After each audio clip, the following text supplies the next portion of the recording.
Hi guys, Olive here. Here today to share with you some items that are on my bookish bucket list. Lately, I've been spending a lot of time thinking about my long-term goals. Not necessarily things I want to achieve this calendar year, especially since it's halfway over already, but things I want to achieve in the years to come.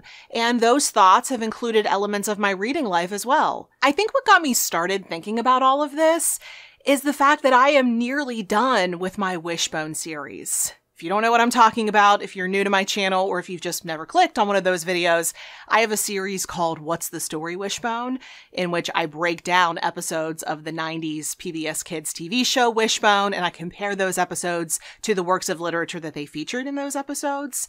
And I don't have many episodes left to go. I guess it shouldn't come as a shock. I've been slowly chipping away at them since 2019, but I guess I just never fully wrapped my head around the fact that it was someday going to end. It was such a long-term project. It's been a part of my life for so long that it's been really hard to think about it ending. I really don't want it to end. But since I'm starting to come to terms with that, I've realized that I want other projects that are coming up. I want other summits to climb. I want other goals to work on. I really like having long-term projects. And that got me thinking about what all I want to achieve in my life as a reader over the long term.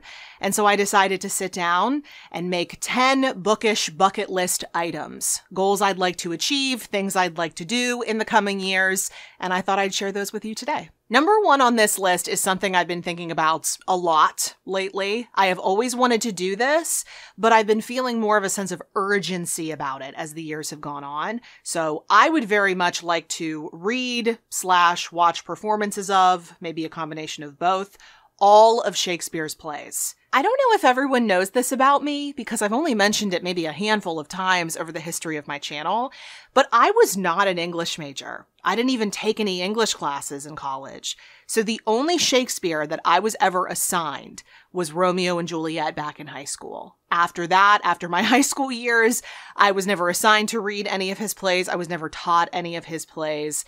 And that knowledge of Shakespeare is a gap that I am feeling in my reading life right now. There are so many works of literature, works of art that reference his works. So I know when I'm experiencing all of those, there is so much that I'm missing. And I don't like that. I want to have that knowledge. The only Shakespeare I've read since high school has been for my Wishbone series. I reread Romeo and Juliet, and then there were 2 others, so 3 total plays that I've covered for my Wishbone series, but I want to read all of them. And this is something that I'm assigning to myself, sure, but I don't mean it as a punishment. This is something I'm really looking forward to. I think I'm going to have a lot of fun reading these plays. I feel highly motivated to do this, especially because it is a long-term, and I mean long-term, personal goal of mine to compete on Jeopardy someday. And let's just say I think it would be highly beneficial for me to have a working knowledge of Shakespeare. I think it's going to be essential, especially because, as I said, his works are referenced in so many other things. It is foundational knowledge that I really need. But I feel like this is just such a good goal all around. It's something I really want to do, first and foremost. It's going to help me achieve other goals, like competing on Jeopardy. And also, it's going to enrich my experiences of other works of art because of all those references. It's such a good idea on so many levels. It had to be number 1 on this list. A more action-oriented item on this list is that I would love to go shopping at the Strand in New York City and Powell's in Portland, Oregon. I go to a lot of bookshops across the US. Whenever I travel, I try to stop into the local bookshop. In fact, I may eventually make a video about my favorite bookstores across the US because I have favorites, let me tell you. But I've never been to the Strand and I've never been to Powell's. And those are such iconic, well-loved stores, and they are massive in size. I feel like I just want to spend a whole day there. I feel like they are definitely bucket list destinations. I've been wanting to visit Portland anyway. There is so much cool stuff out there, so much I want to see, including a sports bar that only shows women's sports. They call it the Sports Bra. I've been really wanting to go there, so I imagine that I'll probably hit up Powell's first. Now, I'm not the biggest fan of New York City. I know a lot of people love it. I don't hate it. It's just not my first choice. But I do think I will eventually find myself there for one reason or another. That reason very well may be the fact that I really want to go see WNBA games in every city that has a team, which means that I will eventually be in Brooklyn. So maybe when I do that, I can pair it up with a trip to the Strand. But since that last item hints at my WNBA fandom, I will let it lead me into the next thing on my bookish bucket list, which is something that I have a whole lot less personal control over than any other item on this list, but nonetheless, it's something that I want. I would love to once again, so I've already experienced this before, I want it to happen again. I want a book to open a door into a hobby that ends up making my life better. The first time this happened to me was because I read an advanced copy of a book called Loving Sports When They Don't Love You Back. I read it in order to interview these two authors. And there just so happened to be a chapter in that book about the WNBA. In that chapter, the authors talked about how underappreciated the league is, how people look down on it for no good reason. You can probably guess the number one reason why people do look down on it, and it's not a good reason. They talked about how the league and all the players deserve so much more respect because they are really good at what they do. And they gave their reader tips and tricks of how they could go about getting into watching the WNBA. I had played basketball as a kid. I understood the fundamentals of the game. And I had previously thought about tuning into a WNBA game. I just really didn't know where to start. But in that chapter, they provided me the push and the strategy that I needed to get into watching the WNBA. I started slowly watching games. Then over time, I became a fan. And then since then, I've developed the kind of personal investment in the league that has absolutely changed my life. Knowing that a book opened that door for me, knowing that a book gave that to me, is enough to make me feel emotional, apparently. It's one of the coolest things that reading unexpectedly gave to me. And I would be so thrilled to have that happen to me again. At least one more time. I don't know if it'll be another sport or another hobby. I have no idea what it will be. That's half the fun. But I want to go into every single book I read with the kind of open mind and open heart that I need to welcome in that positive change should I ever be so lucky to have that happen to me again. Whew. Okay.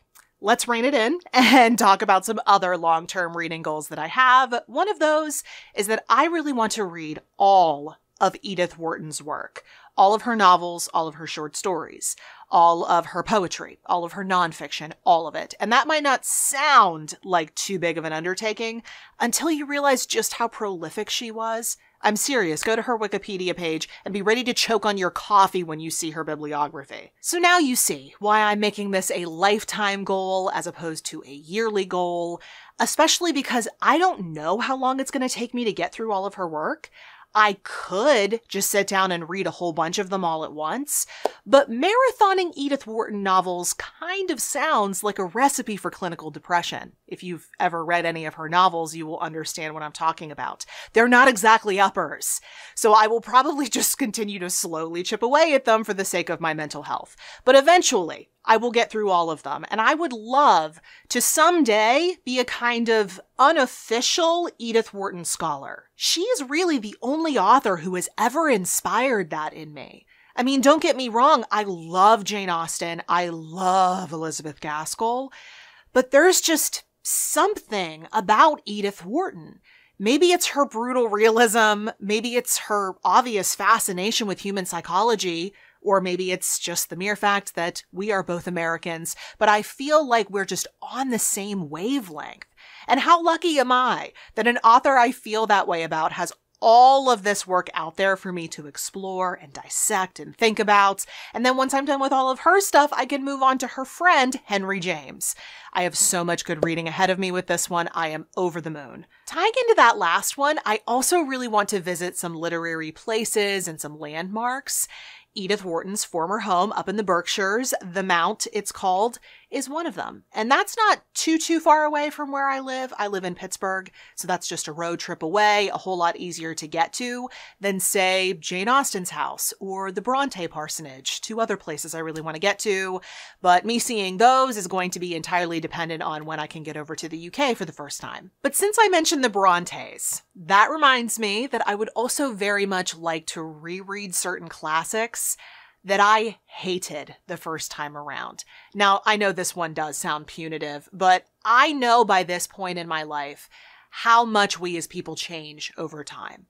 And I know how much of ourselves we bring into reading experiences. And therefore, when we reread different books at different stages in our lives, we get a whole new view of them. So I would very much like to see, at different points in my life, if I feel any differently about certain classics that I loathed the first time around. The most notable book on my list is Wuthering Heights. For some godforsaken reason, we were assigned to read this back in high school. Not Jane Eyre, not Agnes Grey, not any Jane Austen. I didn't read any Jane Austen until I was in my 20s. No. We were assigned the darkest, most twisted Bronte novel, and I hated it. Absolutely loathed it. But I was 16 at the time. I hadn't read many classics. I wasn't into them. I wasn't a literary critic at the time. A lot of things have changed in the nearly 2 decades since I picked it up for the first time. And I suspect I'm not going to feel the same way about it after a reread. There are other books beyond just Wuthering Heights on that mental list for me. In fact, I made a video a while back about all the books I remember liking, loving, or hating when I was in high school. I'll link that for you in the description box below and up in the cards. But pretty much all the books that I talk about hating in that video, I'd like to give another try. I think it'll be worth it. A real world bookish thing that I would love to do is to plan and then take a literary vacation. Now, I'm not talking about just going to a city and doing a bookstore crawl. I already do stuff like that. It's a ton of fun, but that's not what I'm talking about with this item. With this item, I mean going to a location where a book is set, going to some of the places that are discussed within that book, having similar experiences to the characters in that book. That is the kind of bookish tourism I'm talking about. I've never done it, but it seems like it would be so much fun. And I even really like planning trips, so the early phases of this would even be exciting for me. I would also love to get the opportunity to meet and have an extended conversation with an author who I really admire. Now, this could be for content here on my channel. That would be really cool. But mainly what I was thinking about when I wrote this one down is I would love to host an author event. I have been to so many author events over the years, mainly here in Pittsburgh, but in other cities as well, and also virtually, during the pandemic especially. Many of them have been incredible. Others have been a little stiff. I've learned from both types. I've really gotten a sense of how important the role of the host is in engaging the author in conversation, setting the tone for the event, making sure the audience is having a good time. I've been to so many now that I've really developed a sense of how I personally would do it if I was ever in that person's shoes. And to get that opportunity to engage with an author and entertain an audience at the exact same time, I would love to get to do that at least once in my life. But next, I have my eye on the winners of the Baillie Gifford Prize, which was formerly the Samuel Johnson Prize. I would really like to read through all of those winners, and I would possibly even like to extend that and also read the short lists of prior years. If you've never heard me talk about the Baillie Gifford Prize, I have mentioned it in a number of videos. I really like it. It's an annual prize that recognizes excellence in nonfiction. So as you can imagine, a ton of great nonfiction books have been awarded the prize or have even been nominated for the prize over the years. Over the past couple of years, I would say, I've been looking to catch up, for lack of a better term, on good backlist nonfiction books. There are so many good nonfiction books that have come out in previous years that I have not read that I would really like to. I would really like to build a good foundation of nonfiction reading for myself, first and foremost, but also to recommend to people. That's kind of what I do here on YouTube. And when Nonfiction November rolls around every year, I would love to have more recommendations as opposed to fewer to be able to offer people. So it seemed like going through all of the Bailey Gifford books of previous years would be a good strategy to start to achieve that. Also, looking through their list of winners, their lists of nominees. I've read a good number of those books already. I'm a nonfiction reader, so that's not super surprising. But this goal won't be quite as lofty going in because I'm going in with a number of these books already under my belt. I also know that reading a lot of these books, which are on all disparate topics, pretty much any subgenre of nonfiction that you can imagine, reading all of these will also help me prepare to be on Jeopardy! And then finally, the last thing on my bookish bucket list is that I think I would like to launch my own book club one day. I really like book clubs, but joining a book club, like an existing book club, has been very complicated for me historically. First of all, I tend to be kind of particular about the books I'm picking up. I like to choose them for myself. I don't always like to pick up the latest book that everyone's talking about. I don't really care for historical fiction set during World War II, and that tends to dominate the book club types of books. And then also a lot of the books that I am picking up, I'm picking up for projects here on my channel, or I'm reading because of a niche interest of mine. I read a lot of weird books, and they're books that I don't think everyone would have an interest in reading. But then even when I do stumble across a book club that's going to be reading a book I am legitimately really interested in, I hesitate to join in because I fear I'm going to be too much for them. And I'm not just talking about my sparkling personality. I mean that I'm a book critic now. I go into every single reading experience with that mindset. It's not something I can turn off. So if we're talking books, I am ready to deep dive. I'm not at the shallow end of the pool. I live at the 8-foot mark. And that is not always the experience everyone wants out of a book club. Some people want to keep it more casual. They want to talk about the characters they liked and disliked, how much they felt personally invested in the story. Maybe they just want to casually sip some wine and just hear everybody else talk about books. And then I come in with all the subtlety of a hurricane. On more than one occasion, I have felt that I'm just a little bit too much for those types of book clubs, which bums me out. I want to join in, but I don't want to ruin anyone's experience. For the longest time, that feeling led me to the conclusion that maybe book clubs just aren't for me. But I've been thinking a little bit more about it lately, and I think it might be better if I led a book club. That way I could select the books, or maybe I would just put certain titles up for a vote and we all could choose. And I could use all of this energy, all of this enthusiasm to lead some really good conversations. And hopefully anyone who would join in on said club would know me a little bit from having watched this channel, and therefore might be slightly more prepared to deal with all of this. But let me know what you think about this idea. I would probably focus on nonfiction, because of course I would. Also tell me in the comments below what your bookish bucket list items would be, or if you've had any really cool bookish experiences that you would recommend to me or anybody else. I have found it so rewarding thinking about all the bookish things I want to do and achieve over the course of my life, and I would love to be inspired by yours.